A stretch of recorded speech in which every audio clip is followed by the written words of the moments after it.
President Donald Trump's controversial ban on travel from European countries to the United States, part of efforts to stop the rapid spread of the coronavirus, was due to take effect at midnight Friday.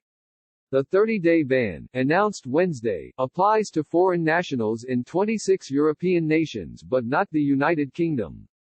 Americans and legal residents returning to the U.S. from Europe must travel through select airports where the U.S. government has implemented enhanced screening procedures, said Acting Department of Homeland Security Secretary Chad Wolf.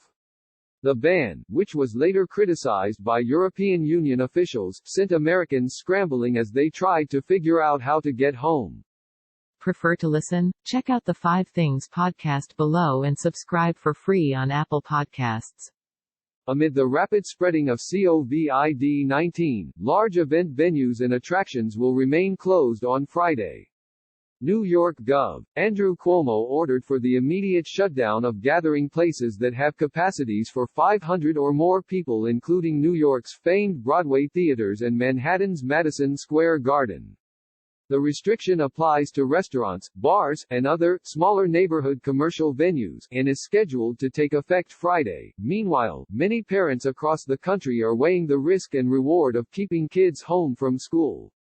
As part of a sweeping attempt to contain the spread of the coronavirus, Ohio, Maryland, Michigan and the large urban school districts of Seattle and San Francisco announced their plans to shut down all K-12 schools.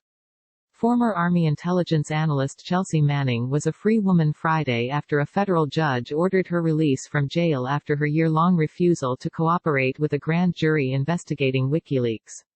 It came after the former Army intelligence analyst attempted to take her own life on Wednesday at the Alexandria Detention Center, where she has been held since May. Thursday's ruling by U.S. District Judge Anthony Trenga came as the grand jury's term expired. Trenga, however, ordered Manning to pay $256,000 in fines for her refusal to provide testimony in the case.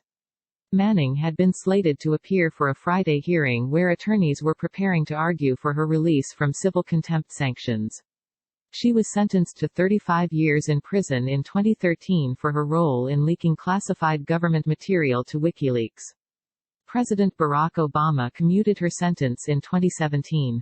Modell's Sporting Goods, the century-old family-owned sporting goods chain, begins going out of business sales Friday.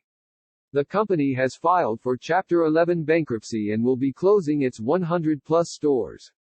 It becomes the latest traditional retailer to succumb to a fast-changing environment.